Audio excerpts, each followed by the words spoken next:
Yeah, we are now live. Howdy to you, and hopefully you're having a good day wherever you are in this beautiful world. We are going to have a good time, and happy Friday to you wherever you are. Happy Friday, Friday, Friday, Friday, Friday. There's people who've asked me, sending me messages on Messenger, asking me about Spreaker. So we'll talk about that in just a second. But first, uh, happy Friday to you. That's number one. So let's just chill. And I want you to go to a website. All right. And the website is KGRAD as in dog, B as in bicycle.com.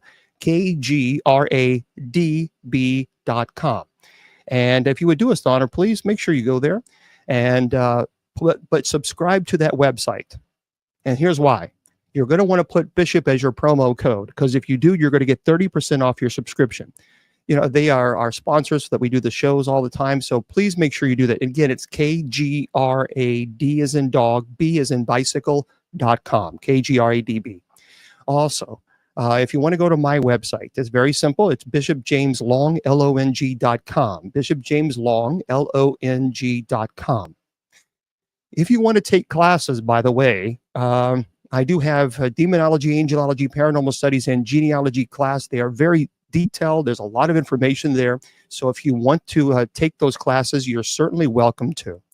You just click on the class link. So go to bishopjameslong.com, click on the class link, and the links are all there for you. So it's all there. It's free. It's just something that we try to do to give back, to the community. And finally, if you want to go to usocc.org, usocc.org, that is the website for the church's website. And please head on over there. And there you go. So let me just give by the way, I'm going to be at a location this month. It's just right around the corner. It's just crazy. We were just talking about this the other day, and it seemed like it was a couple months away, and now it's here. So I'm going to be in the Newark, New Jersey area. Well, thank you.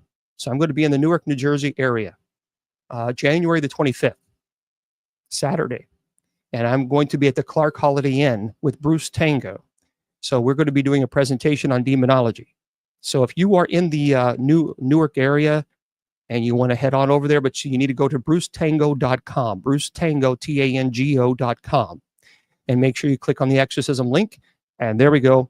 All the information is there for you. So make sure you do that. It's going to be, yeah. And so it's going to be heading over there. We're looking forward to it. Hopefully you are as well. If you're going to be there, I don't think it's going to be streamed. I don't think it is. I wasn't told that it was going to be streaming. So you need to make sure that you're there. And we certainly would love to have you. Okay.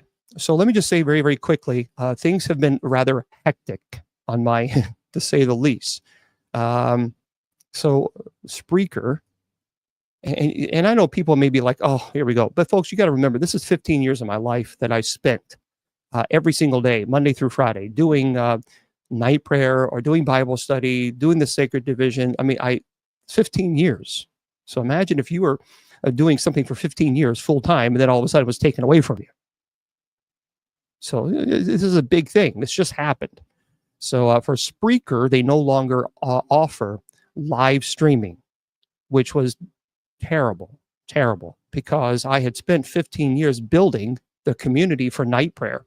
15 years. Even would not want to do night prayer, not feeling well, but still going on air and doing it. So Spreaker decided, which is really stupid, to stop allowing live streaming. Doesn't make any sense. That was one of the things that set Spreaker apart from so many other programs. And so I've been slammed. I can't keep up with the email, with the messages. So I just have to say it here. This is why. So if you listen to the shows on Spreaker, and now you know why we're not on, it's because Spreaker stopped the live streaming option. So I have so many messages on Facebook. I can't answer all of them. So this is the best way for me to address that issue. So if you are wanting to go to night prayer, so we're going to start doing night prayer on Zoom, and we'll also do it on TikTok. So that TikTok, you guys stay. So night prayer is still going to be available.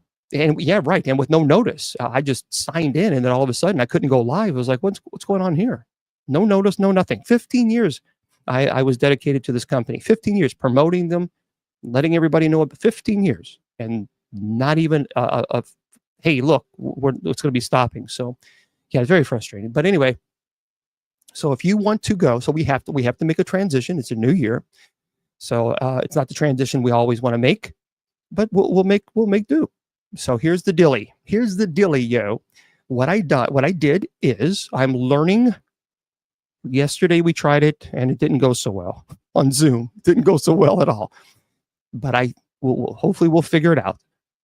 So if you want to go to night prayer tonight, all you have to do is you can either A, watch it on my TikTok profile, or B, you can go to usocc.org. Okay, usocc.org. Scroll down to the very bottom, and I have already put the links for January 3rd and all of next week. They're all there. So we start at 9:45 p.m. Eastern on Zoom. I should put that in there. I'm going to put that in there afterwards just to let people know. That way, that's when we'll turn on the cameras and start the program for Zoom. And then we go live on you guys at 9:50 p.m. on TikTok. We have to have a backup plan because if TikTok officially gets banned, we got to have something. Otherwise, we don't have night prayer. So that was the stress. We don't know what's going to happen come the 19th of this month.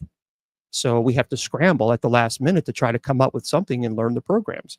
And I don't really use Zoom, so it's just a matter of having to learn it and navigate through it and that kind of stuff. But so night prayer is not going anywhere. So we're going to continue to do it. We just have to, unfortunately, we have to do other options, and that's okay. That's all right. But anyway, so just remember, please remember, night prayer continues.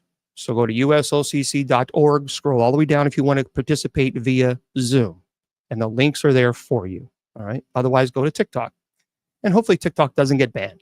Something tells me, I just have that feeling in my heart that the United States Supreme Court is going to, I do think they're going to put a pause on the ban on the 19th, only because President Trump did write a letter to an appeal to the Supreme Court.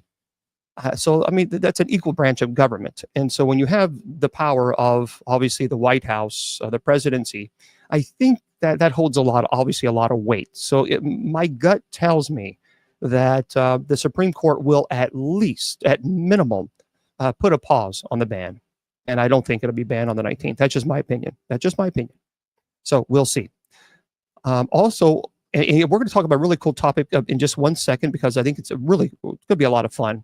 But I want to mention something, and I want you to remember this conversation right. That's a good question. So here's the deal, Anne-Marie. If there shouldn't be, but if there is, Anne-Marie's asking a great question. Will there be a password for Zoom? Every single day, I'm going to post the entire message for Zoom on the USOCC parish page for that evening, every single day. So it's already up there now. So if you want to participate, and let's say the links don't work, because I'm just learning Zoom, I'm not really that great. But if the links do not work, all you got to do is go to USOCC parish page, and if you do that, I will post every single day. I will post the link, the direct link, passwords, everything to the Zoom meeting for night prayer. Okay, so as a matter of fact, I'm looking right now, and it is up there, I believe. Let me double check here. Yeah, just bear with me for a second. I know a lot of people are like, well, let's get on with the paranormal, but there's a lot of people who also participate at night prayer too. So, yes, it is up there. So 19 hours ago, I posted the link for tonight's and the passcode, if there is one. It's all there for you. Yep, you just scrolled 19 hours ago. Okay, so I will do that every single day. That way you'll have it. Now, let's talk a little paranormal. Friday, March the 14th. Telegram? I don't know. What is Telegram? Friday, March the 14th, 2025. My dear friends, that is a total lunar eclipse. Now, I want you to write this. I want you to remember this date. Remember this conversation. Here's what's going to happen. You're going to see some absolute ridiculous videos from people that's going to be posting all over social media that, oh, some psychic from the 4th century predicted the total lunar eclipse, and that the horrible things are going to happen. Don't click it. They're just trying to make $1 off of you. Please don't click it. Those are going to be stupid videos. So they're going to be stupid videos. They only want to make $1 off causing you anxiety. That's what they're going to do. So I'm just telling you, I'm giving you heads up now.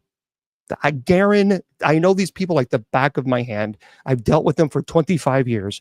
I guarantee you they will do this. So you mark my word, you will see if TikTok, if it's still around, or social media, YouTube, anywhere, you're going to see people putting videos together, scaring everybody about the March 14th total lunar eclipse.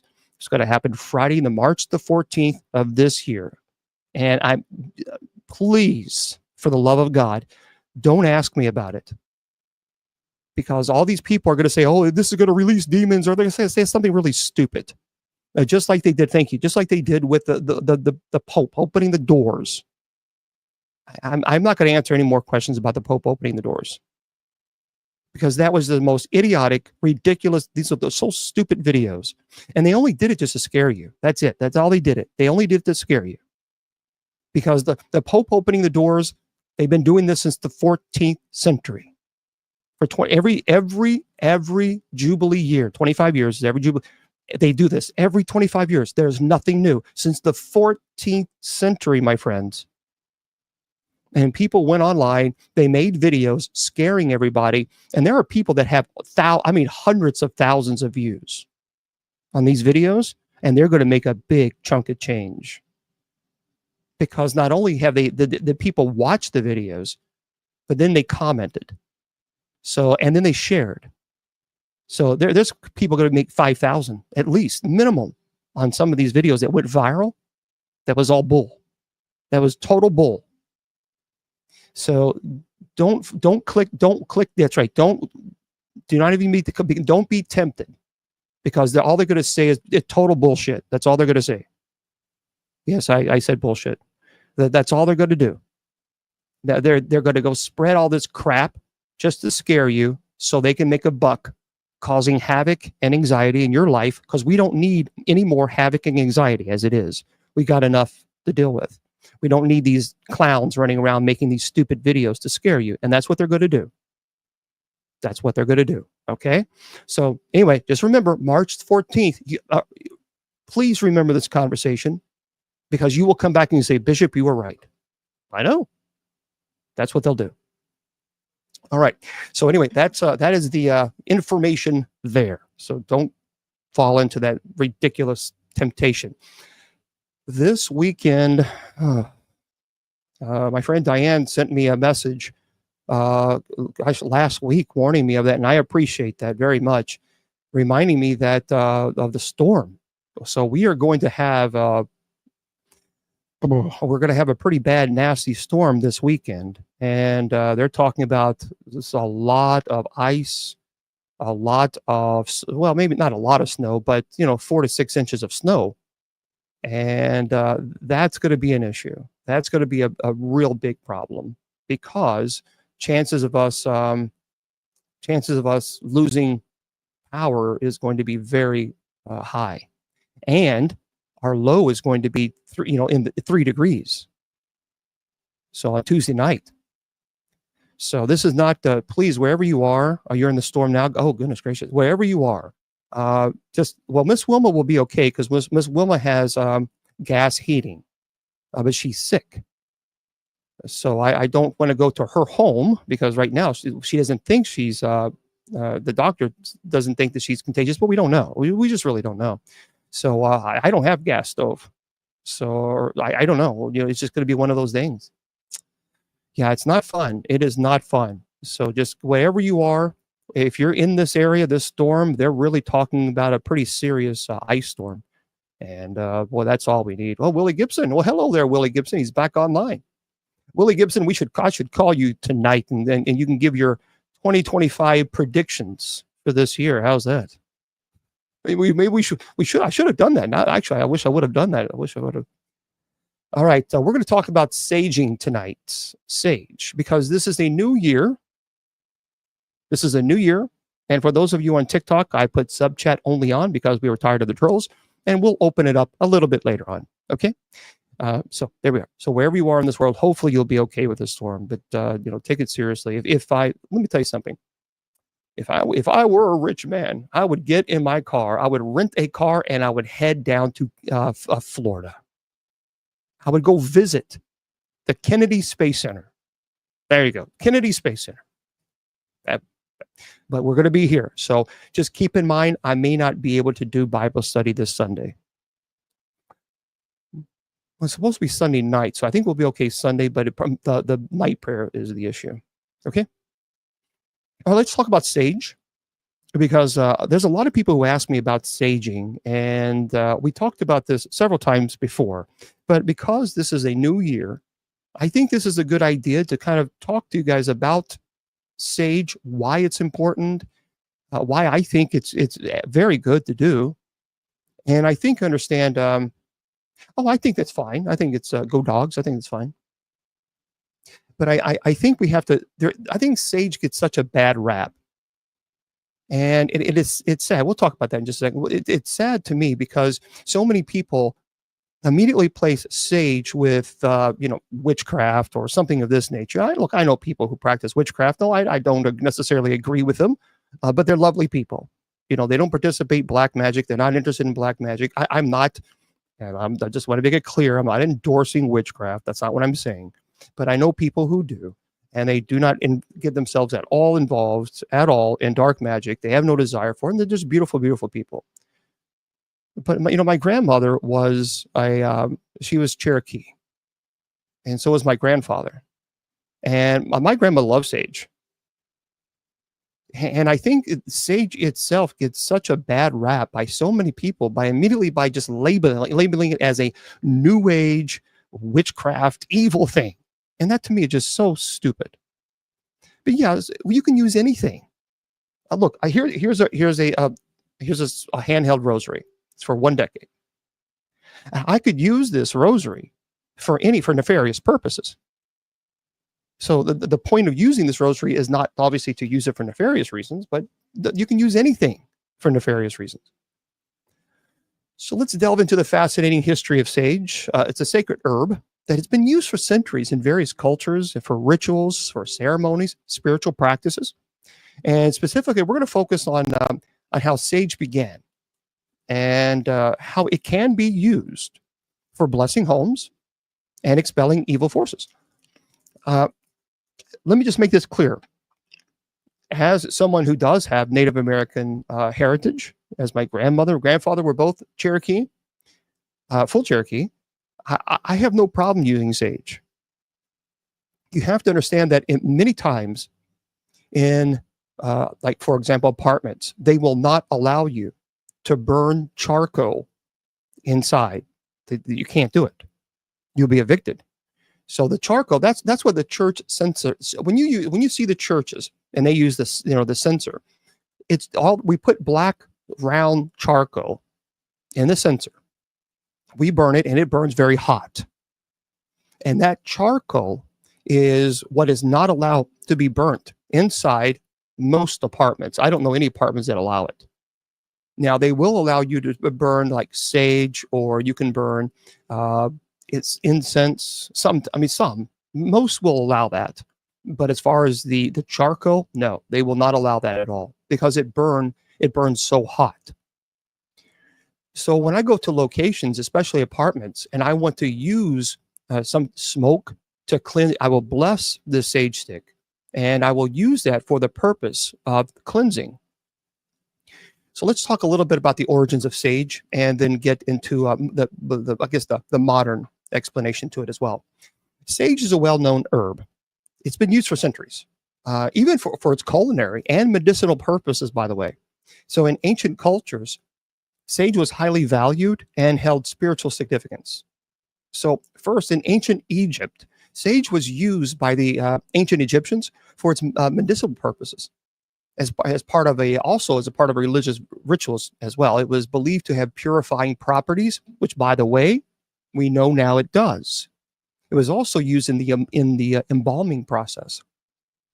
In ancient Greece, the ancient Greeks considered sage to be a sacred herb and associated with wisdom and longevity.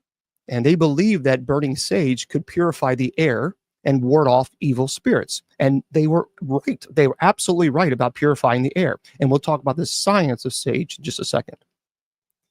In Native American cultures, as my grandmother and grandfather were, sage has been used for centuries by various Native American tribes in ceremonial practices. It's often burned in smudging ceremonies to cleanse and purify a space, as well as to promote healing and spiritual protection. And even in ancient Rome, the Romans valued sage for its medicinal properties and believed that it could enhance memory and cognitive function. It was also used in religious ceremonies as a flavoring in food and drink. Now, we talked about this before when I talked about in sage. I have burnt sage. The problem with me is because I suffer from cluster headaches and chronic migraines, sage can trigger those migraines because it's very potent. Now, I know there are people who have told me before about, certain sage that smells really good. I have burnt those particular sage sticks, and I wouldn't I wouldn't define it as smelling pretty good. Actually, it smelled just like the regular sage sticks that I get.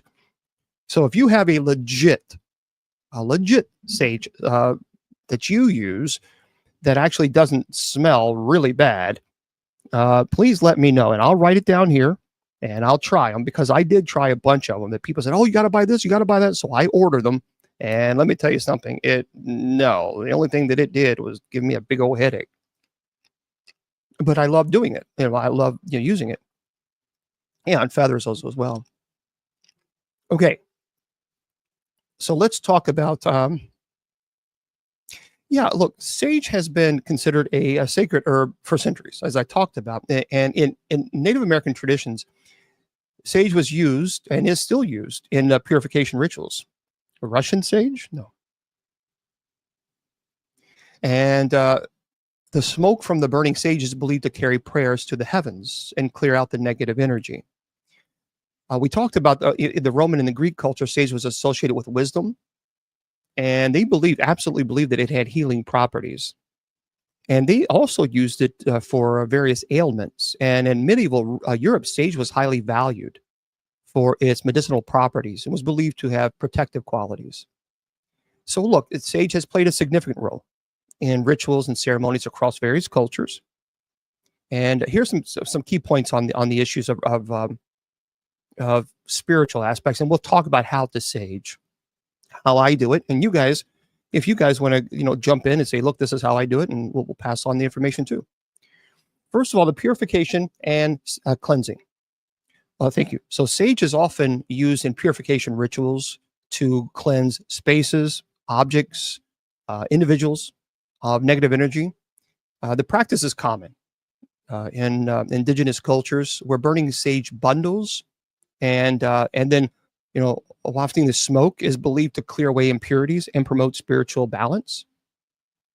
That's right, Dr. Campbell. Yeah. And also a spiritual connection. So in spiritual practices, burning sage is thought to enhance connection with God, with our ancestors, or perhaps spirits. And the aroma of sage is believed to raise vibrations, to create a sacred space for communication and meditation. Now, when you're talking about, say, a smudge or smudging, so the act of smudging, which involves burning sage bundles and allowing the smoke to waft through a space, is a common practice in many cultures. This ritual is believed to drive away harmful energies, purify the environment, and invite positive energy into the area. There's ritualistic symbolism with using sage. It is because, it's seen in many cultures as a sign of wisdom, protection, and healing. It's often used in ceremonies to honor these qualities. Now, I believe We know that herbs, there are natural elements without, or things that you can purchase or things you can just pick and find. I am a big believer in natural remedies. I find it really interesting that when you tell somebody that, they immediately think of you as a Wiccan or a pagan or something of this nature. That really is preposterous.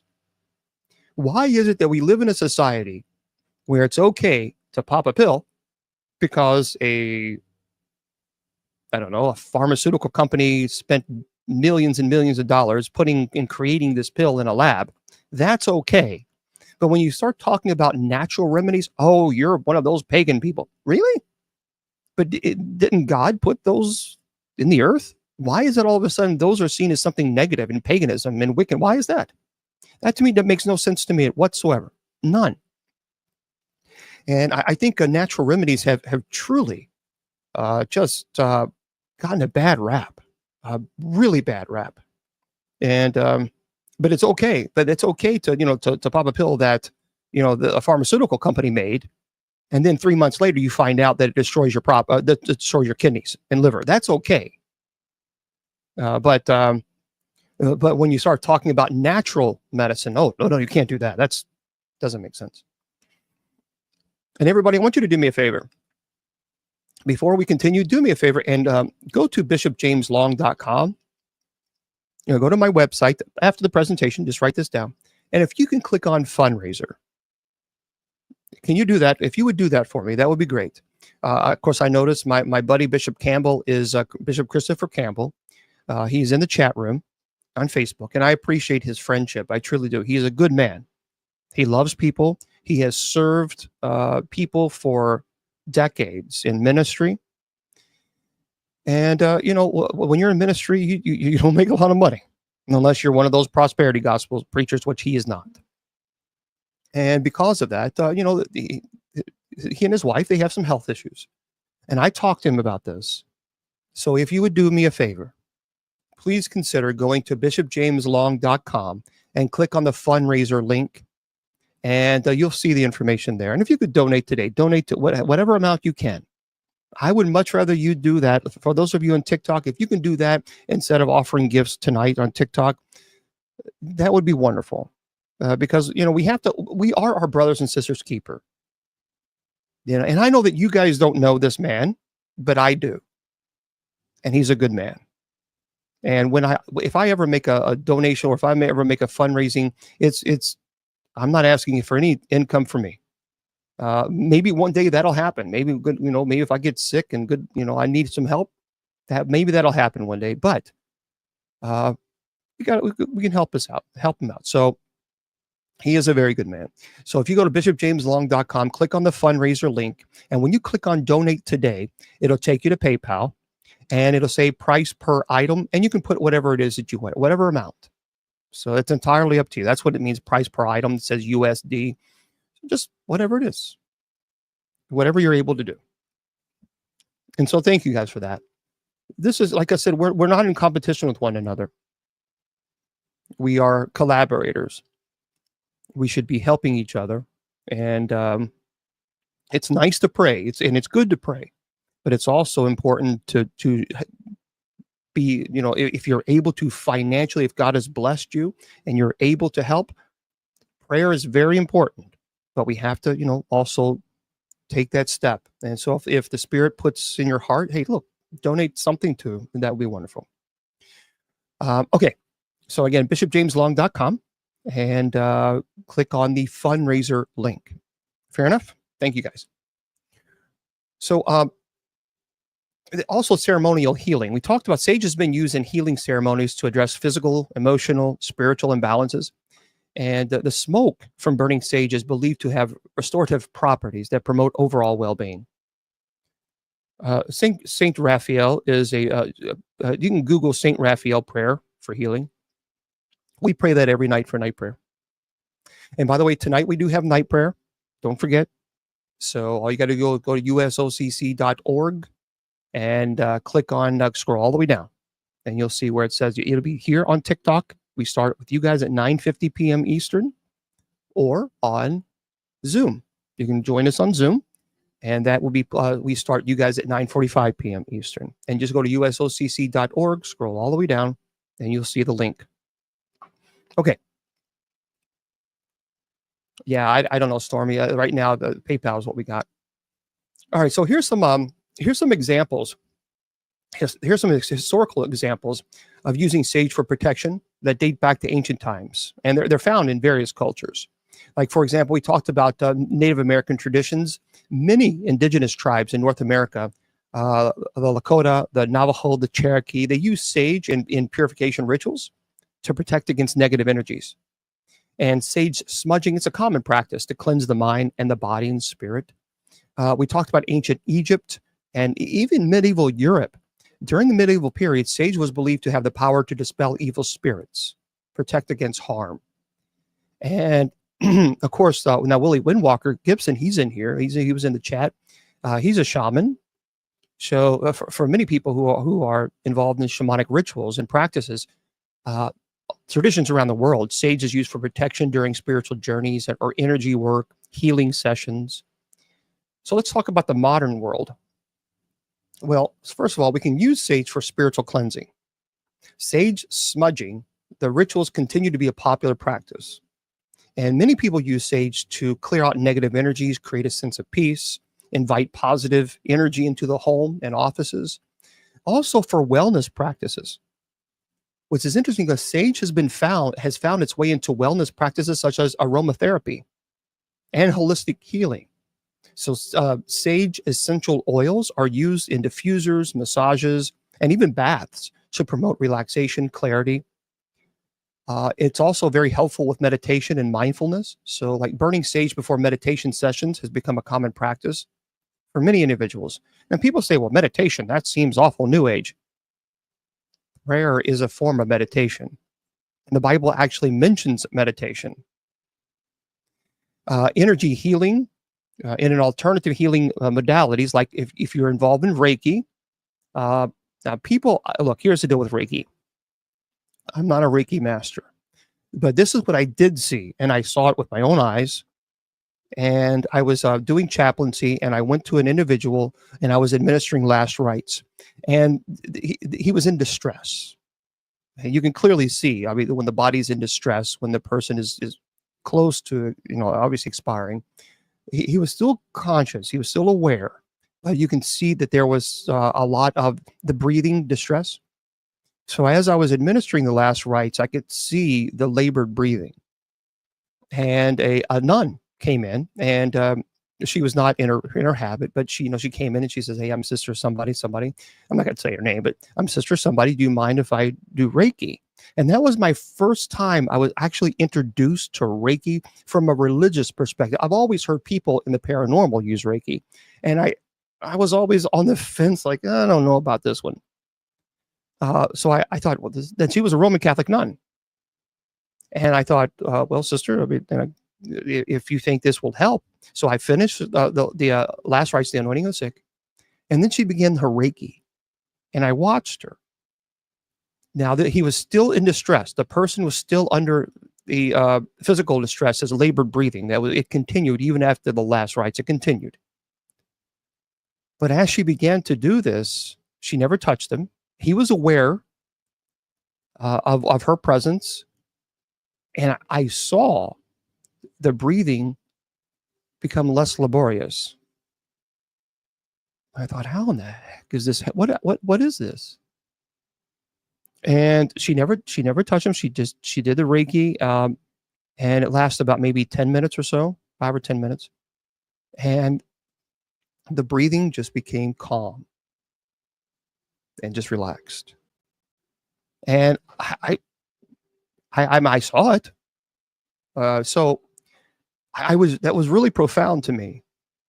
And it opened my eyes to, other, thinking that perhaps maybe there's something to this, because I was never trained in Reiki. I didn't know a whole lot of people involved in it other than the paranormal, but I saw it. And so people say, oh, that's demonic. Well, a demon is not going to give you peace. Demons take your peace. And so to me, I just, it was quite powerful. And when I experienced it, and I thought, my goodness. So that's when I began to look into this. Now, cultural adaptation. So the use of sage has been adopted and adapted by people of diverse cultural backgrounds who incorporate smudging rituals into the personal belief systems and ceremonies and daily routines. By the way, there's also, you should be aware of the environmental awareness. So with a growing focus and sustainability and natural remedies, sage is appreciated for its eco-friendly properties, obviously of non-toxic qualities. And I think it's a powerful thing. Let's talk about how, in fact, you can sage. So this is how many people do it, but it's not a, this is how you must sage. Thou shalt do it this. I mean, there's so, you have to, well, thank you. So if you use sage to bless a home, it's a common practice. And it basically involves the burning of dried sage bundles to cleanse the space of negative energy, promote positive energy. So what I always do is I always, of course, first of all, open the windows if we can. I think that's very important. That's just what I do. So you obtain a dried sage bundle. If you can have it blessed, I would encourage you to do that, because once you do that, then it's a sacramental, because it's a blessed item. Just as charcoal, using charcoal by in of itself is not a sacramental of the church. It is only when it is blessed that it becomes a sacramental. It's like holy water. So I would encourage you to have it blessed if you can. And you can purchase dry sage bundles from health food stores, metaphysical shops, online retailers. Matter of fact, there's a mall right down not too far from me that actually sells sage. White sage, by the way, is commonly used for smudging purposes. So make sure that a lot of people will use white sage for the smudging purposes of cleansing the air. So first of all, you got to prepare the space. Before you begin, I would encourage you to open windows. Usually, I have not had this problem before, but I would say 99% of the time when you burn a sage stick, it will not ignite, the fire system, the smoke detectors. With my church incense, it does. When I use the church incense, I mean, that's why I don't use it very often, or I never use it at apartments. But when I go to people's homes and I use it, I have to tell them, you might want to take the battery out. We open the windows, but still it smokes because that's charcoal. I mean, that is burning hot charcoal. So before you begin, open windows because the belief is to allow any negative energy to escape. And set a positive intention for the cleansing ritual, like inviting peace and harmony into the space. Then you light the sage bundle. So use a lighter or a match to ignite one end of the sage bundle, allowing the flame to burn for a moment, and then gently blow out the sage. Obviously blow it out. Cleanse each room. So there's a lot of people say, well, you have to do it this way. You have to do it this way. Well, I know a lot of people that sage differently. So many people will start from the front door and walk clockwise through each room of the house. The positive flow, waving the smoke, the smoldering sage bundle, and allowing the smoke to fill the space. And people will always pay close attention to corners, closets, areas where negative energy can be stagnant. See, negative energy is just energy. Energy this is not paranormal, and this is not like supernatural, weird, ghosty stuff. It's simple. You're walking down the street. Someone is walking towards you. You don't know the person, but you don't want to know the person. There's something about that person's energy. You're like, nope. That's energy. That's all it is. We are all energy. It's the same manner if you walk into a room and then someone walks in, and I've seen this, walks into a room. They don't say a word, but just their very presence, people are naturally drawn to that person. That's positive energy. And that's it. I certainly will. Yeah, Maria. So this is all, that's what I'm talking about. If you've ever gone to a location, an old location, you can feel that energy. That's energy. That's all we're talking about here. Simple energy. Offer prayers or affirmations. So as you smudge, you can recite prayers or affirmations that resonate with you ask for blessings, protection, the removal of negative energy. Now, what I always like to do, many people would prefer to do like a sage bath, if you will, prior to obviously smudging. A lot of people will do that because for protection for themselves. Now, for me, I certainly use my own protection. I use holy water. I bless myself. And I have no problem with people choosing to sage or smudge themselves. Absolutely. No. My grandmother did it. My grandfather did it. What I like to do is I like to go to each room and do the clockwise because it's a positive energy, and in every single corner. But then I like to pay special close attention to the windows and doors. But because I'm a Christian, I will always use the sign of the cross with the sage. So if I do it on the doors, if I do it on the windows, even if I do it on the corners, I will always do the sign of the cross. This is what I do because I'm calling upon God, obviously, to bless this energy. As a Christian, that's how I incorporate my faith into smudging. Now, when you have done every single room, what I do is when I'm performing the minor rite of exorcism, let's say you have a demonic entity that has infested itself within the home. I always start with the room that has the less activity first. First, I always bless the ground, and then I go into and I bless the area, and then I move slowly towards the room that has the most activity. But you got to be careful with this. And here's why. Because if you're dealing with something that's truly negative and truly demonic, and you are using sage for the sole purpose of cleansing the area and purging out this negative energy that is there, if it is truly demonic, you're going to get a reaction. And the reaction can be quite dangerous. So you have to be prepared for that. And that's why I always tell people, if you're dealing with a demonic case, I've told people now for 20 years, when you go to a location that's known to have demonic entity, if you're beating your chest and saying, "Come on, demon, I dare you to do something," you're not provoking. You are inviting. Those are two different things. Provocation is the moment you begin to pray. When you are in a location that has a demonic infestation, that's a demon that is present, and you begin to pray, you're going to get a reaction. Now, sometimes when you do this, the ritual, sometimes you're able to purge this area, and that's great. But sometimes people have found themselves in really precarious situations because they begin smudging. Then they get a really violent reaction that they're not prepared for. Because it can be, if you're not prepared for that, it can be frightening if you're not prepared. Well, thank you, Laura. So what I mean by that is, if you're not prepared that, okay, something could happen, we could get something thrown at us, we can get something can hit the wall, or we can get a loud bang, we can get the smell of sulfur, we get or horrible rotten the smell. Thank you. I mean, people could be scratched or bit. You've got to be prepared for this.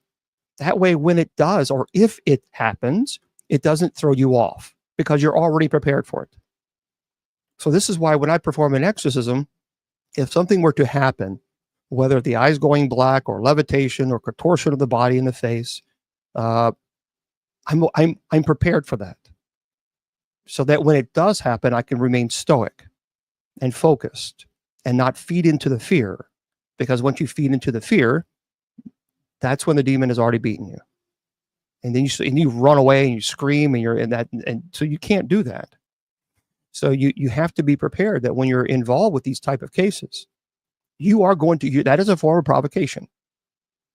And so sometimes, hopefully 99%, hopefully 100% of the time, when you do this, if you're doing this, hopefully you can just purge this evil negative energy that's there, and everybody is safe. That's a win-win. That's a great situation. But there may be cases where, if it's truly demonic and the evidence is really clear, and you know that it's clear that you're dealing with a demon, if you're not really prepared, to deal with this, then you really get clergy involved. And I know sometimes it's difficult. I get it. Thank you, Sandy. I get it. I understand. It's difficult sometimes to get clergy involved because a lot of clergy don't want to deal with this. I understand that part too, but we do the best we can. Okay. So then finally, once everything is finished, you extinguish the sage. And now there's a lot of people safely extinguishing the sage by pressing it into a fireproof container or gently blowing out the embers until they go out. Now, then, of course, after smudging, you close the windows and everything. You don't need to keep them open. And some people say you can bury the ash from the sage bundle in the earth or even discard it in a regular manner. I would encourage you to obviously bury it. I wouldn't throw it away. Now, also with the sage, someone got sage and they didn't burn a whole lot of it, and they dipped it in water. After it was over, I was like, well, what did you do that for? And I was like, well, I didn't know what to do. So a lot of people have dirt. So you have a safe container that can deal with heat, obviously, and microwavable bowl, something of this nature. And some people have dirt or sand, and you can extinguish and make sure it's completely extinguished because it's real easy to miss one of those sage, because sometimes they're thin. So sometimes you got to be careful. Make sure it's very, very clearly extinguished before putting it back into your pocketbook, or not pocketbook, but bag or whatever it is. So just be careful with that. So I think those are important. But there's a lot of people who say science. Everything is science. Okay. And people say, well, if there's no benefits from it from a scientific perspective, then we shouldn't use it. Well, thank you, the HRM. For those of you on Facebook, YouTube, Twitter, I'm thanking my friends there on TikTok who are offering gifts to me while we're doing live. So thank you. So let's talk about science and how using sage is actually very beneficial. This is a really great website. It's Tribal Trade that I want to pass on to this. So it says here in this website, it says we're here to share 5 important reasons why you should start smudging with sage or other sacred medicines. It says we've helped thousands of people find sacred medicines that are just right for them, as well as why they should sage. And so it says here's some 5 major benefits from smudging with sage that you can start gaining just by doing a quick smudge at home. Number 1, smudging with sage reduces over 94% of harmful airborne bacteria in a room. Okay, so let's talk science. This is a huge reason, it says on this website, to start smudging right there. There is scientific research that has been done that proves that the smoke's ability to disinfect and purify the air was maintained for up to 24 hours. So now you can start, says on the website, thank you, says now you can start saving money on Febreze and ignite those smudge bowls and smudge sticks and bring on the purification. Okay, so now that we know that smudging can act as an antiseptic and disinfecting in the air that we breathe, what about the other 4 benefits? Well, number 2, smudging with sage neutralizes the positive ions in the room. So it makes the energy around us more free. So when you're stressed, when you're angry, or when you're tense, there is a buildup of what's called positive ions in the air that is being released from your body. Now, many people think, well, positive, shouldn't it be negative? People get kind of a little confused about that. No, the energy in the room becomes stagnant with an imbalance of positive ions. And now, just to be clear, positive ions aren't the same thing as positive vibes. Positive ions are harmful and can cause us to feel tired and burnt out. Smudging turns the positive ions back to negative ones. So again, when we think negative, we think as bad. This is not the case. Actually, you want to have the negative ions, and therefore the practice of smudging cleanses and purifies the atmosphere. So there we go. So now it says, now that we looked at 2 reasons, let's go for the number 3. And by the way, it removes up to 94%. This is important. Smudging It removes up to 94% of bacteria in the room. Well, I think crossing guard, because like I talked about earlier today when I first started, I think so many people are against smudging and sage is because they immediately apply it to Wicca or pagan or something of this nature, metaphysical, New Age. And that to me is really, I think it's problematic because we can use anything. I can use this pen right here for nefarious reasons. So I think that's the problem. Is immediately people say, "Oh, well, that's New Age stuff. We can't defend the use of sage because people in New Age or Wiccans or pagans use it." Well, so what? People who are pagans and Wiccans and all this other stuff uses pen too. So should we not use pens anymore? You see the logic? It's fallacious. Number 3, the third reason the website says burning sage increases your clarity, awareness, and also improves your mood. So this is not just my opinion, the website says. Studies have actually shown that smudging with sage makes you think more clearly and also enhances your memory too. Well, where's my sage stick? See, I don't even know where my sage stick is. If I had start smudging, I would. Anyway, it's also been shown to quicken your senses as your awareness goes up. And says, I can definitely use a mood boost every now and then, the author says. Number 4, the smoke room from the smudging medicine has been used to help the room smoke from. See, if I use sage, I'd be concentrating. The smoke from the smudging medicine has been used to help and aid lung, brain, and skin function. And that's interesting, isn't it? Because you would think because of the smoke, if you had lung issues, that would be problematic. But research from over 50 countries, they have found that the smoke has been used since ancient times to help improve your respiratory system, your nervous system, and your skin too.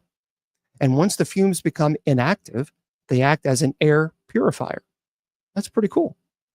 And of course, number 5, it says on the website, the smoke heightens your state of mind so you can think pure thoughts and feel good physically and spiritually. And we say this because, and yes, certainly it's cultural, I guess, in this type of statement, but indigenous people have been smudging since the beginning of time. And the website says, the author says, growing up, I was taught from my elders that smudging gets rid of the negative energies, and it also heals us on spiritual level. It says, as a Native American people or indigenous people, we believe that the sacred medicines are gifts from the Creator. Yep, and were given to us to heal our mind, body, and spirits. And I believe that. I absolutely believe that. One thing that many people don't know, as I talk to you when I open up this presentation, I am a big fan on herbal remedies. Natural, medicines is something that I think we need to not be so afraid of. Now, I'm not implying that pharmaceutical medicines are evil. I'm certainly not saying that. They have their place, no question. But I do also believe that medicinal medicine is absolutely valid and very important. And unfortunately, we've kind of, I think as a society, we've kind of moved away from that to pharmaceutical, companies to offer us these medicines that are not natural. I think it's funny. Well, not funny, it's problematic actually, but I suffer, for those of you who don't know me, I suffer from migraines and cluster headaches.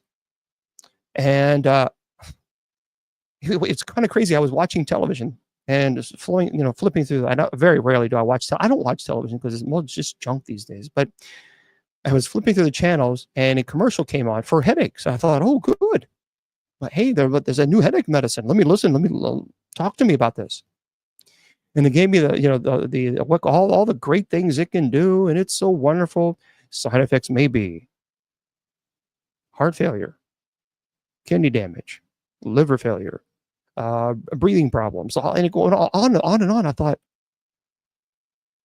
I just have a headache. I just have a headache. And now taking your medicine, now I'm going to have heart problems and heart failure and liver damage and kidney damage. Come on. You see, that's the problem. For example, how many of you remember, this has been a while ago, but I'm kind of showing my age a little bit. But how many of you remember fen-phen? Do you remember? I remember fen-phen. I remember when it came out, and it was the thing to go to. That was the man. If you got on fen-phen, that was the best weight loss drug. People were losing weight. I mean, they were like, "Wow, that was the drug to take, fen-phen."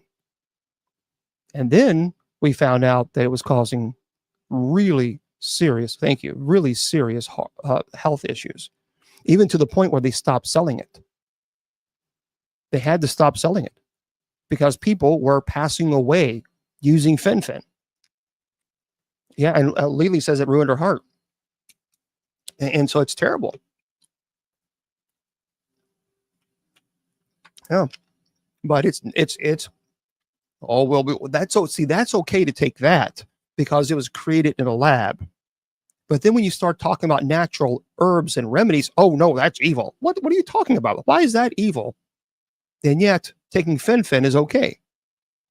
Now it unalived a lot of people. A lot of people passed away from fen-phen. And this is why I have a problem with it. Matter of fact, I'm really excited about this. I purchased a book recently, and I'm going to do maybe a presentation on natural remedies, natural medicine. As a matter of fact, I was talking earlier. Bishop Campbell actually has a degree. I mean, he's really experienced and incredibly knowledgeable on natural medicines. And maybe if we might, if I can, twist his arm a little bit, maybe I can have him on the show and we can do a presentation on natural remedies and natural medicine, because I think that would be fantastic. I'm all about that. So I bought a really cool book that I'm really excited about getting, and it has all the natural remedies and natural medicines. And so, yeah, well, it won't be a presentation, but I'll probably, if he's willing, I'll be more than happy to have an audio conversation and interview, just like we normally do, like Willie Windwalker or other guests. And so I think that would be really cool. I'm a firm believer in that. Oh, and yeah, Judy Ann, that's right, Judy Ann. She really is pretty devoted to that and dedicated to that. So we'll have to do that. Oh, wow. Well, Judy Ann, maybe I can interview you. So you got to be prepared for that, girl. But I think it's great. I think we need more of that and not be so afraid of it. Now, I'm not in any way in shape. I'm not a doctor. I can't give you any type of medical advice, but I think we can at least pass on this information. Okay. A few more benefits of sage, and then we're going to get into, I guess, a lot of articles that I have that are pretty cool. Now, there are incredible benefits, by the way. Well, thank you there, Bobby. There are incredible benefits, thank you, for sage supplements. Dried sage leaves can be used as a spice in cuisine. I'm not really big into the spice, but this is by Researchify, this website. And so they talked about the benefits of sage. So sage is also available as a liquid, a spray, a pill, a tablet for internal use. And the components act as an antioxidants, reducing free radicals. So two chemicals in sage, of course, are notably connected with antioxidant action. And there are some studies that supports these benefits. It's still preliminary. And so pain relief for headaches and sore throats, allegedly. So sage supplements can help reduce the body's oxidative stress, defending against the effects of free radicals, inflammation, infections caused by bacteria and viruses, help with digestion, protection against memory deterioration, improving mood or reduce depression. Now, there is sage that's used for mental health. There hasn't been enough research, though, on the uses of sage for its alleged mental health advantages. We have to be careful. Preliminary evidence, however, is suggesting that sage for mood and memory may be beneficial, because there was a study in 2005 that a standard sage oil boosted memory and cognition, your thinking ability. It increased dosages were also connected to a better mood and attentiveness, tranquility, happiness sensations, you know what? I might try this. I might try getting some sage, some, tablets, and try it and give you my personal opinion. So we'll go from there. We talked about the burning sage and how it infects, how it helps purifies the surroundings because the antimicrobial properties are present in most commonly utilized forms of sage. Now, they keep infectious viruses, bacteria, and fungi at bay. A white prairie sage is anti-microbial and antibacterial. And also white sage is antibacterial, which says so both are insect repellent too, which is pretty cool. It does help relieve symptoms of some disease. Turns out that sage can assist with more than pests and bacteria. Burning sage is said to release negative ions. This has not been experimentally confirmed, however. It is thought to aid in the neutralization, if you will, of positive ions.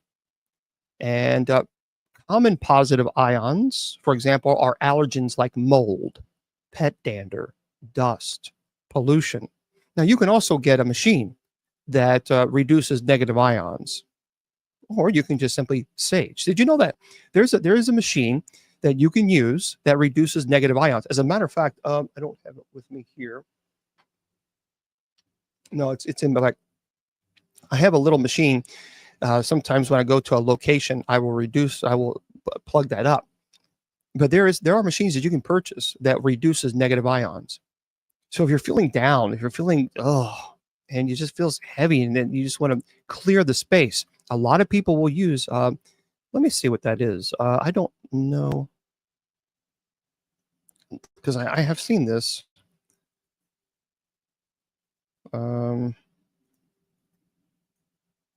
Negative ions. Let's see what it is. No, negative ions are good. It's the positive ions. See, yeah, that's what I was talking about earlier. It is the positive ions. When you have too many, that's the problem. Yeah, there it is right here. Yeah, they have several actually. I'm looking at here. Is a negative ion generator. That's what you can look on online. So it's an air purifier plug and a 4-pack ionizer purifier for home. Here's one. Yeah, there's several. Gosh, there's quite a few out there. My goodness gracious, they have a lot. See, I got mine.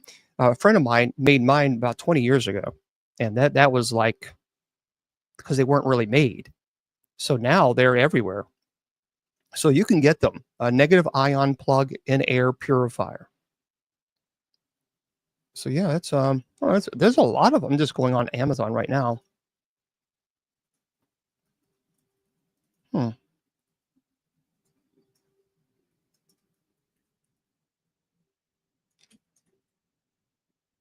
Yeah, right. Yeah, make sure you turn it off when you're done. So it does. Now there's a lot of reasons to purchase a negative ion machine. It's also known as ionizers or air ionizers. So they're basically the devices that generate negative ions. Those are charged particles. Negative ions are charged particles that are claimed to have several potential benefits. So, for example, air purification is one of them. So negative ions are believed to attach to airborne particles, such as like dust and pollen and smoke and other pollutants. And the process can cause these particles to fall to the ground or become trapped on surfaces, effectively removing them from the air that you breathe.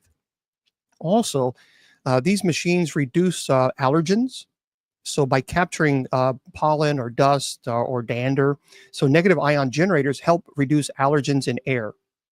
And if you have allergy problems, and also many people are convinced that it does help improve mood and well-being. So some studies are suggesting that negative ions increase what's called serotonin levels.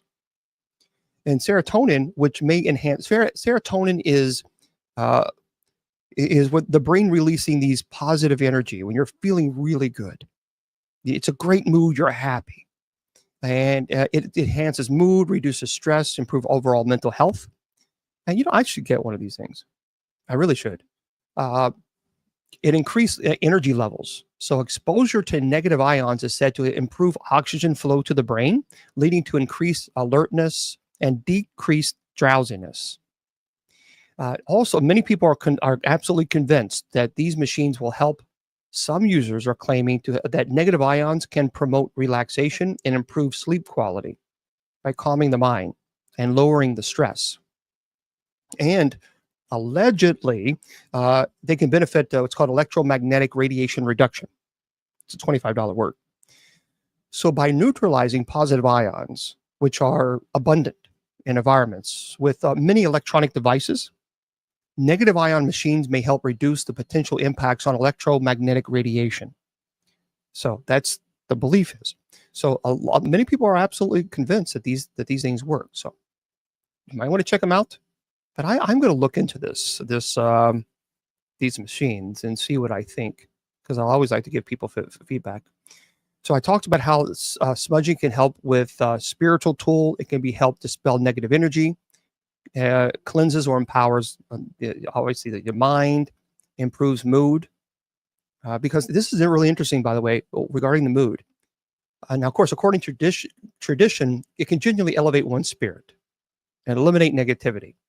And studies, by the way, are backing this up. White prairie sage, that's an essential traditional treatment for treating anxiety, depression, and mood disorders in some cultures.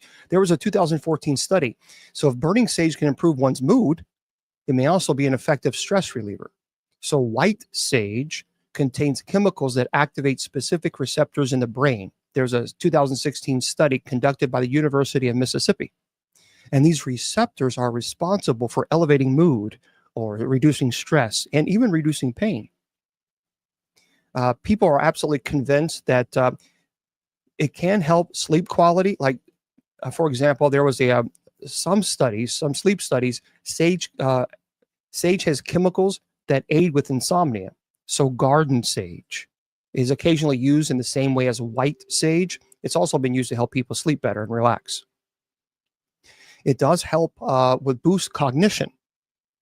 So smudging with sage may increase your memory and focus in addition to dispelling negative energy.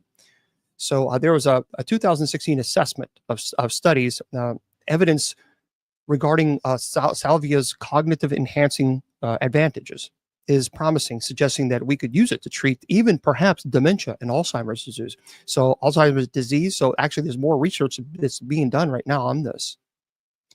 Boost energy levels. And of course, many people love the smell of it. I'm not a big fan of smell of, so, oh, is it? Well, people still have it. Yeah, you can still sell it. Yeah.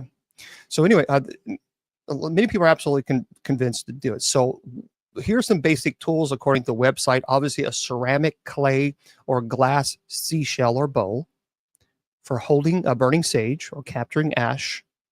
Obviously, a sage bundle, a sage stick. A lot of people prefer matches because it's natural versus a manufactured lighter.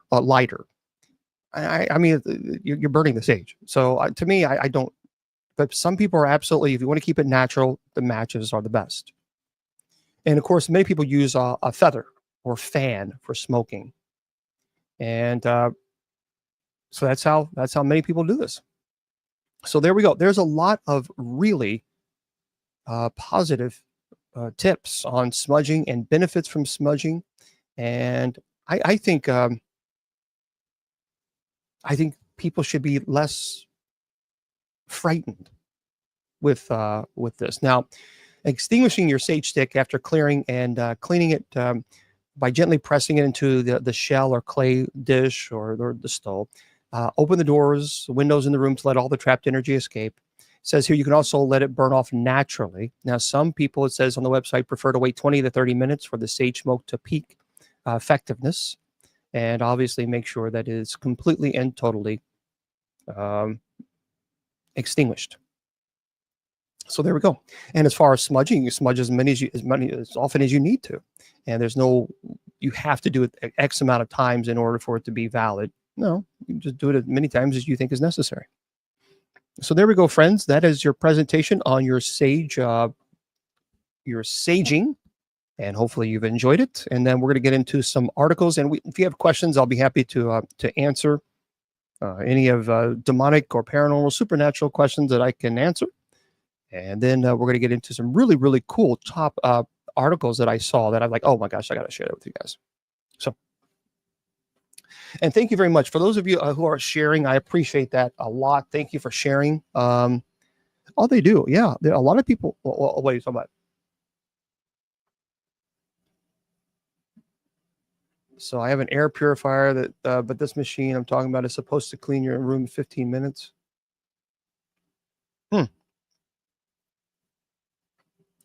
Oh, sorry.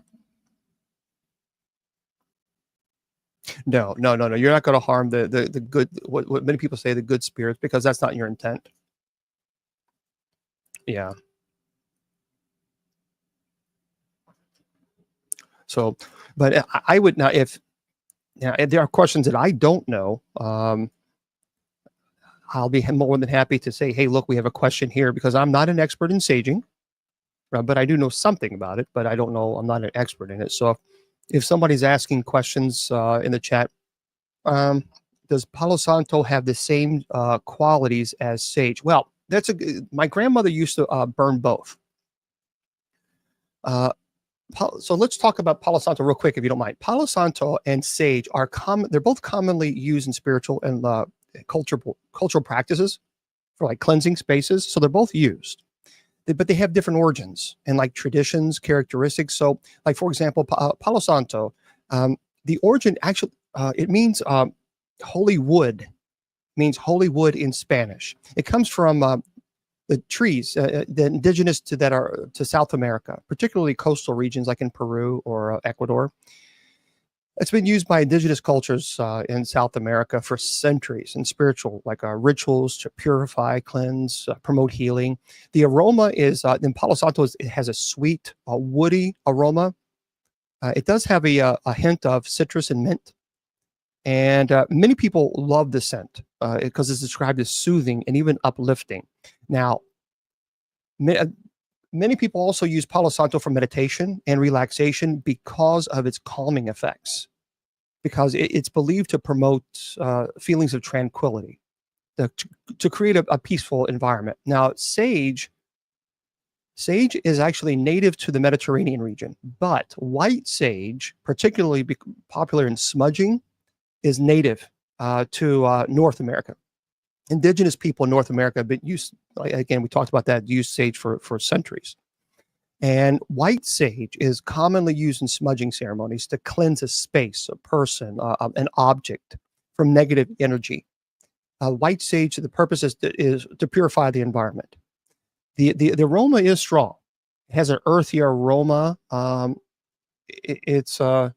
me, I don't like the smell of it.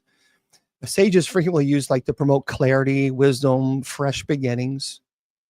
And now there are some similarities, but there are some differences too. So both Palo Santo and sage, they're believed to have cleansing properties.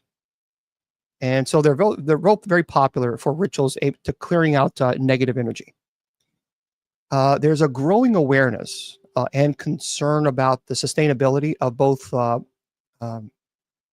Palo Santo and white sage due to their popularity and the risk of over harvesting. So that's one thing that people are concerned about. And using white sage in particular can be sensitive due to its sacred role in indigenous practices. So obviously it's crucial to be careful and respectful and informed about that. So they're very similar, and they are both used. They can be both used in cleansing practices, but we understand the differences as far as the historical implications when it comes to indigenous people. So hopefully that answers your question. Okay.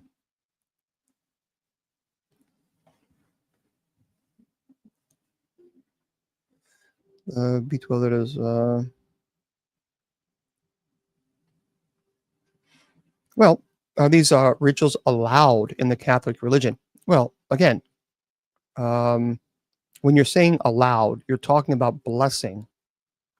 So we're not talking about pagan rituals or Wiccan rituals. See, once again, that's the problem, isn't it, Eva? Because immediately people say, it's sage, it's evil, it's pagan. Why? Because Because pagans use them?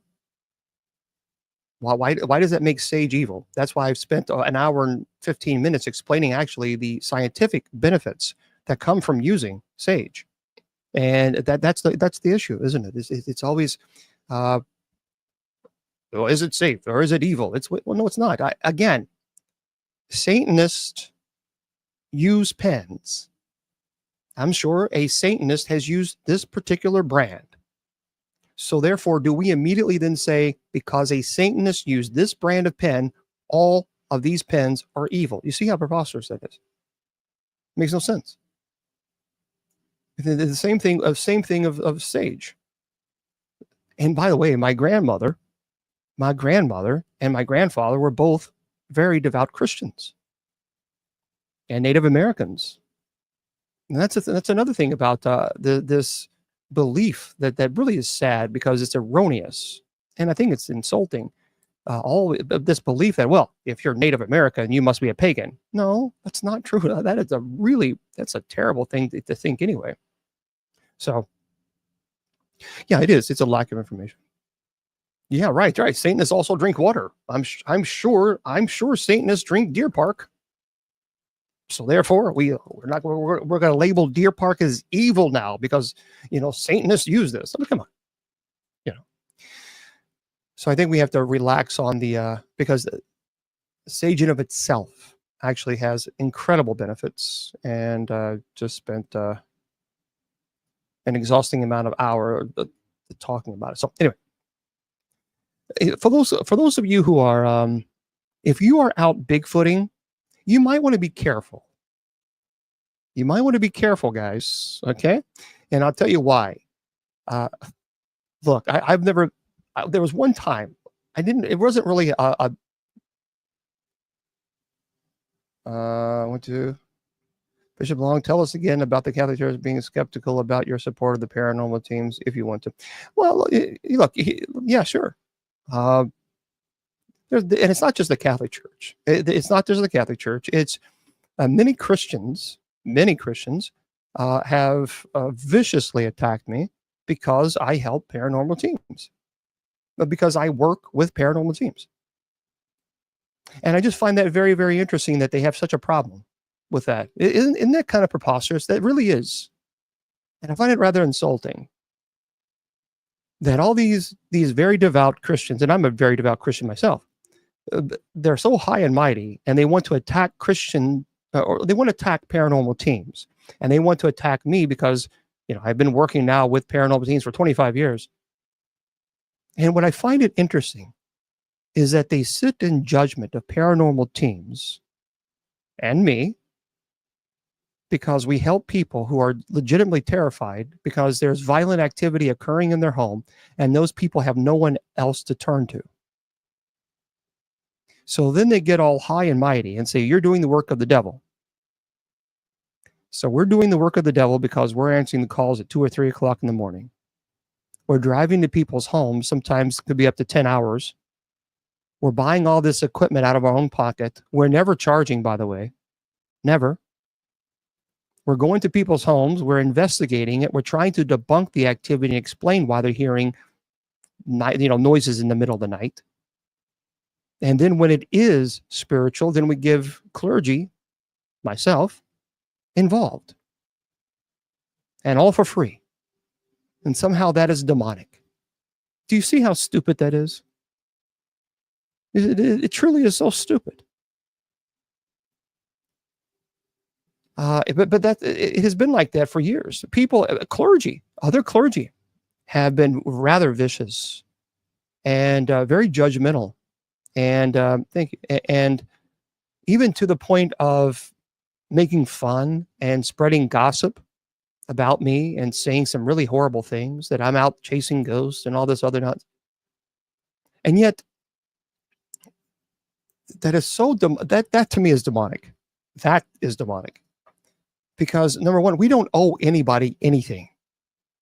So if a family calls me and they're 10 hours away from me, now I'm going to have to figure out how to get to that family without charging that family a penny.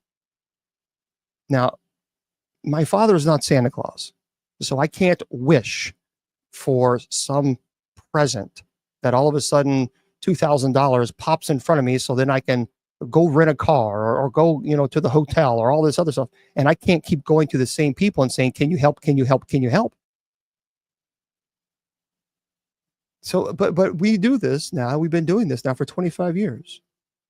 And there are many clergy members who give paranormal teams such grief. And yet the paranormal teams are going out to people's homes, traveling, taking their time away from their family to visit a family whom they don't know and they don't owe them anything. And yet they're willing to travel to these people's homes, spend hours upon hours doing investigations and then reviewing all the evidence. And then if it is demonic, putting themselves at risk and then contacting me, say that we need help. That's a ministry. See, that's what I call a ministry. See, the people who are too busy yapping their mouths, those are the people that truly are not answering the calls. Oh, they say they are, but they're not. And they know that. I know they're not. And so do they. But we are. And so I'm not going to listen to those people on the sidelines yapping their mouth, because I think what really it is, I think it's people's conscience are telling them, well, you should be doing that too. And you're attacking a person who actually is. So instead of yapping your mouth, why don't you answer people's calls at 2 or 3 or 4 o'clock in the morning and you travel to people's homes? But they don't do that. They'll offer their opinion. They'll offer their criticism.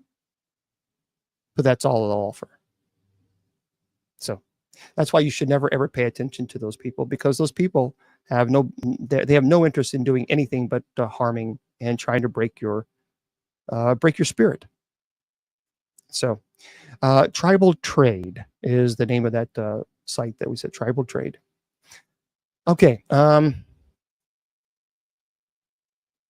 That's right. Yeah, that's right. See, that's what I'm thinking. It's amazing how they'll always give an opinion, but they're not the ones out there answering the calls. They're not the ones traveling to people's homes. But they'll label you, oh, you're one of those ghost people running around chasing ghosts. No, I don't chase ghosts. It's not what I do. I help families who are really legitimately terrified in their home. It's scary. You got to think about that. If you are a parent and you have children and you are really hearing growls in the middle of the night, or you're seeing shadows, or you're hearing your kids are being terrified, they're being scratched or bit, or they're seeing and hearing things. That would terrify anybody. That would terrify anybody. So actually, we need a lot more Bishop Longs out there, a lot more, because we don't have enough. Instead, we have clergy so-and-so over here who are running their mouths, trying to break down the Bishop Longs in this world, because they're too much of a coward themselves to do this ministry. And so instead, they want to throw darts and they want to throw, arrows in our backs, backstabbing us and talking smack, because they're not willing to do it themselves. And that's the God's honest truth. So I don't care what those people have to say. I will continue to do this ministry because I don't answer to them. I answer to God. And God called me to do this ministry. So we need more people who are willing to do this ministry, and paranormal teams who go out there and they're driving to people's homes and they're doing the investigations and they're gathering. Let me tell you something. I've done a lot of investigations, a lot. And one of the most tedious process about the whole thing is going through all the evidence. That is tedious. That's a lot of work. That is a lot of work. But yet paranormal investigators do it. And you know what? They never charge. Well, sure, Zach charges because he's an executive producer Zach is an executive producer for a television show. I'm not an entertainer. I'm not an actor. So sure. Yeah, Zach, of course they charge. I mean, they make a lot of money. Well, they don't necessarily charge. They pay for if they go to a location, if they rent out that location or whatever it might be. And yeah, but that's how he gets the money. Travel Channel pays him a salary. So yeah, sure. He has contracts with them. And that's nothing wrong with that because he's in entertainment. That's what he does, but he's not clergy. I don't think talent is necessarily, I wouldn't use the word talent. I would say you have to have a calling. You need to have a calling. This is something you don't get in. You should never, ever, ever get involved in demonology if you're not called to do this. You should stay away from it because this is a calling and there are really serious consequences that come with getting involved in this ministry. And well, Jeremy, no, it's believed to leave, and once it leaves, it can go and harass other people. So that's why we bless that. That's why when I go to a location, I always bless it, and I always have mass in that home. And so I knew I wanted to be a priest when I was 5.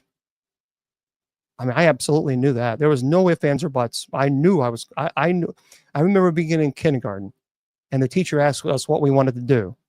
And so we were at church, and we were walking into the church, and my mom said, "What did you tell the teacher?" And I pointed at the priest, and I said, "I want to do what he does." I remember that very clearly. And then I remember reading books on demonology when I was 9.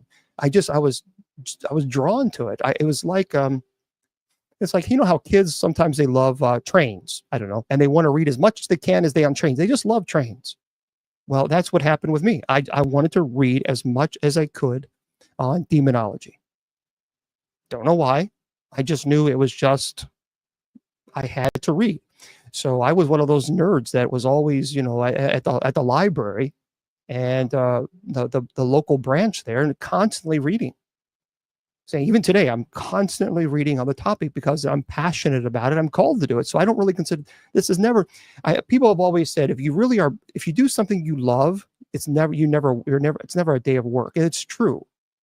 I don't consider this work because I'm passionate about it. This is my passion. This is who I am. So I don't consider this part of ministry work. It's just something that I do. But by the way, for those of you who are out and if you're going out there and bigfooting, you need to be careful, guys. Well, thank you very much. Hope everyone's doing well. And by the way, I want to remind everybody, because a lot of people are just coming in. Please do me a favor. Go to bishopjameslong.com, bishopjameslong.com. Click on the fundraiser link, because we're doing a fundraiser for my buddy Bishop Campbell. He and his wife, they have some health issues and they need some assistance. So when you're like I said, when you're in ministry, you don't get your benefits are not financial. I can tell you that, unless you're prosperity gospel, and he's not. So he's a good man. And so if you guys can help him out, that would be great. So again, bishopjameslong.com, and click on the fundraiser. And where it says price per item, you just put whatever it is that you can donate. And that would be wonderful. Yep, Christopher Campbell. That's it. Yeah, if you just go to the link, it's the right person. Yeah. So just make sure you go to that link. Just click donate here, and it takes you right there. This is by T.K. Randall. 2 men pass away in Washington State forest while doing what? While out searching for Bigfoot. Folks, you got to be careful. You got to be careful. If you're going to go Bigfoot searching, and you got to be real careful. Oh, sure. Absolutely, Michael. So the men who were from Oregon sadly never made it back from their Sasquatch hunting expedition. According to Skamania County, I think it's Skamania, County Sheriff's Office, the alarm was raised in the early hours of Christmas Day when 2 men, a 59-year-old and a 37-year-old, failed to return as planned from a trip into the Gifford Pinchot National Forest. I'm sure I'm butchering that name, where they had hoped to find evidence of Bigfoot. A search and rescue operation involved more than 60 volunteers and spanning more than 3 days was quickly launched in an effort to locate the missing men. Okay. The search effort it involved drones, search dogs, and numerous grounds teams, while the U.S. Coast Guard used infrared cameras to score the dense woodlands from the air. Now, the teams continued relentlessly to search for the men despite heavy snow and freezing temperatures. Sadly, when they finally did find the missing pair, it was too late to save them. Quote, after a grueling 3-day search over a difficult terrain and harsh weather conditions, the 59-year-old male and 37-year-old male, both from Portland, Oregon, who were reported missing and endangered, were located deceased in a heavily wooded area of the Gifford National Forest, the Skamania County Sheriff's Office wrote. Both deaths were prior to be due to exposure, based on weather conditions and ill preparedness. The Skamania County Sheriff's Office would like to recognize the exceptional volunteers who sacrificed time away from their families during Christmas to assist our agency with this mission. Isn't that terrible? This is, that's the thing you got to be careful about, isn't it? Because you're out searching and you're going in a wooded area. You better know the terrain, and you should know the terrain. And for goodness sakes, if you're going on Christmas or even on winter, you should be prepared. Now, it's possible, we don't know all the details, that maybe they got lost or something of this nature, but even still, if I'm going to, go tracking in the woods, and I know it's in an area that's prone to be very cold and snowy, I'm going to make sure that I have plenty of provisions. And that's sad. That's sad. So you got to be careful when you're out there. If you're out, there's a lot of people love to go Bigfoot and investigating all that other stuff, but you got to be prepared. So I've never been to Canada. No. So, and you got to look, and here's the deal. And that's the true thing, Michael. You got to understand also, you're out in the wild. See, out in the wild, you have wild animals. And I personally, this is my own opinion, but I think you're probably going to come across a wild animal before you come across a Bigfoot, just saying. So if you're not prepared for that, then you're really in trouble. But it doesn't sound like they were, which is a shame. It's a shame.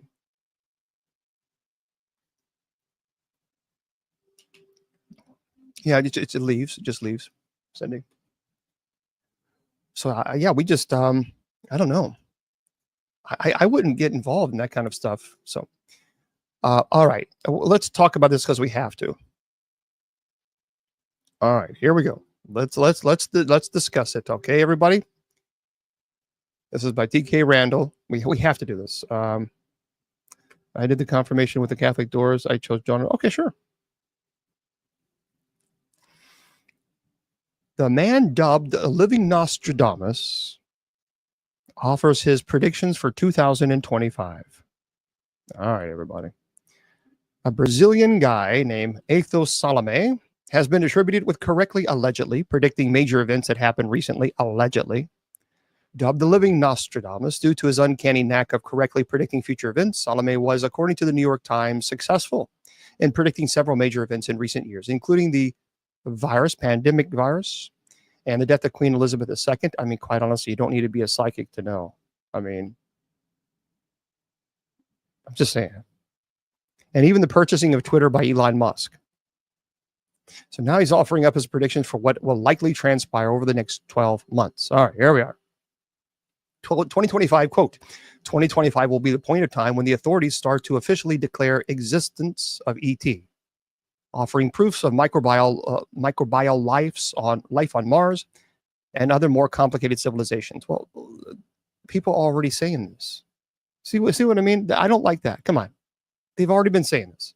We already have authorities to saying. As a matter of fact, let's not forget, we just recently had congressional testimony of people who were authority. Rear admirals, as a matter of fact. So come on. Anyway, strategic silence will be at play from some governments, like that of US, Russia, and China, as they hide information with a view of causing a global upset. Okay. See, that's too vague. They've already do this. Salome maintains that 2025 will be the year in which evidence of secret genetic experiments on humans will come to light. We already know this. As well as being the point of no return for AI getting out of control. We already know that. Tell me something I don't know. He also believes that there will be a global energy crisis. There already is, as well as a manufactured climate disasters. There already is, such as hurricanes and droughts created using geoengineering. We already know this. See, this is bull. This is crap. I'm sorry. I call it like it is. Anybody can say this. Well, I believe there's going to be a famous person who's going to pass away this year. You don't say. You see, it's so vague. That is so vague. I truly believe that there's going to be an F5 tornado this year. and it's going to be in the Midwest, where like perhaps maybe Tornado Alley. You see the silliness there? These are so vague. This to me is total bull. Anyway, I don't buy this. Look, I believe there are people that are gifted. I'm not going to say that. I'm on record because I believe that. But this, I'm sorry, that's just bull. Anybody can do that. Give me something specific. Give me the lottery numbers for tomorrow. Now we're talking. Give me something that hasn't already happened. Yeah, it's just these are so vague. No, I call bunkers on that. Sorry, if those of you who are fans of, I'm not trying to insult anybody, but I just play a significant role in 2025. Yeah, yeah. Well, he is the modern Nostradamus. He calls himself, and again, I don't know. I'm going to say it again for any hater gators out there who is, oh, I knew you were. I've made it very clear. I absolutely am convinced there are people that are genuinely gifted because I know them, and I absolutely can tell you they are genuinely gifted. Number one, I know Willie Windwalker Gibson, and Willie is very gifted. I also am very good friends with Chip Coffey, and he is very gifted. Matter of fact, do yourself a favor, please, not yourself, but pray for our buddy Chip. He really was. Yeah, and Lorraine, my friend Lorraine, she's passed, God rest her soul. But yeah, make sure you keep Chip Coffey in your prayers. He was recently hospitalized. He was in trouble. I mean, he was in trouble, and he wrote about it on Facebook. So he was in yeah. Did you get another plate from Squared Away? Mm-mm. A plate? No, I'm a little lost there. Yep. Okay. Okay. So anyway, yeah. Let's talk about. By the way, so I'm going to remind everybody. So we're not done. We're not done. We're not done. Tomorrow we're going to be here at 8 p.m. Eastern Standard Time. A platform. What was the question? Because I don't know what the question was. So we're going to be here tomorrow night at 8 p.m. Eastern Standard Time for our open mic night. Judy Ann will be here with us. Miss Wilma might. I don't know. We'll see. We just goof off from 8 to 8:30, just trying to kind of put a smile on your face, you know. Yes, but in my areas, I tell you what. Okay, so for those of you, here's a prayer request. If you go to TikTok, if you go to my TikTok profile, Zoom. If you go to my TikTok profile, you will see a video that will say, please, dear Lord, tell me that I put it up there. Hold on, because if I didn't put it up there, I'm going to be very upset with myself. I'm pretty sure I did. But let me just double check. Let me double check real quick. Yes, I did. Good. So yeah, if you go to my profile, you will see it right there on TikTok. And I think you might still have time. Technically, the cutoff time is 8 o'clock, 8 p.m. Eastern. But there, you might have a little bit more time. Sister Jennifer will let you know. But just go to my TikTok, and under that, you put your comments. You put your prayer requests. So I like here it is right here. I make these videos every single Monday through Friday. And you go to my TikTok profile, and you put your prayer requests in the comments. Make sure you put your name in there too, so that we know who you are. And but do that, and then we'll be happy to to talk to you and help you out. So yeah, just please consider doing that. But you got to go there, and you have to do it as quickly as you can, because if not, we ask everybody to do that before, because we have to put it in there. And hold on, I'm trying to figure this out here. There we go. Okay. So yeah, if you could do that, that'd be great. So tomorrow we're going to talk about really cool topics. We're going to talk about the 10 most bizarre stories of 2024. We're talking about some other really cool topics too. Oh yeah, this is interesting too. Let me share this with you real quick, everybody. I don't know about this one. Well, listen to this. So there's a dead internet theory resurfaces as Meta opens AI user floodgates. This is by TK Randall. Listen to this story. The owner of Facebook and Instagram is planning something that could end up proving conspiracy theories correct. Dead internet theory, which has been around for a few years now, is the controversial idea that the internet has been almost completely taken over by bots and AI users, and that most of the content in social media posts you read were not actually written by human beings. I am not an AI. I am not a bot. I truly am Bishop Long. Anyway, as AI becomes increasingly sophisticated, the concept certainly doesn't seem all that impossible. And we've already seen how easily AI-generated content can fool people into believing that it is the real deal. This is true. I actually saw a video of a little girl. What was this? I keep forgetting. It's about a food commercial where she's talking about food and children who go without food, and then she says, "I am an automated AI." She wasn't even real. She wasn't even a real person. But you were looking, I was looking what I thought of a human being, a child talking about food, the lack of food for kids. You guys have, do you guys remember that video? I mean, seriously, when I saw that, I thought, no way. Yeah, I mean, it's no, I forgot the video. It's a commercial, and I think it's a commercial. It's a girl speaking about. Let me see if I can find it.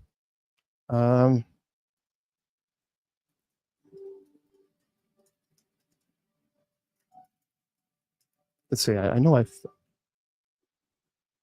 it's a Hunger in America, Feeding America. I think is what it's called. Yes, that's what it's called. Oh, wait. Hold on. I might find it. Everybody, hold on.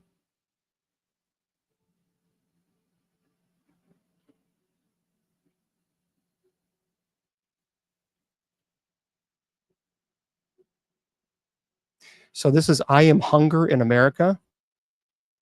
So I Am Hunger in America. That's the name of the video. But that's not the child that I saw. It's called I Am Hunger. Wait, hold on. Let me see what this one is.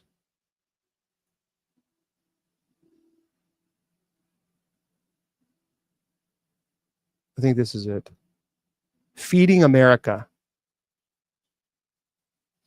Yep, that's it. Okay, so this is what you need. I'm telling you guys, this is creepy. When I saw this, I couldn't believe it.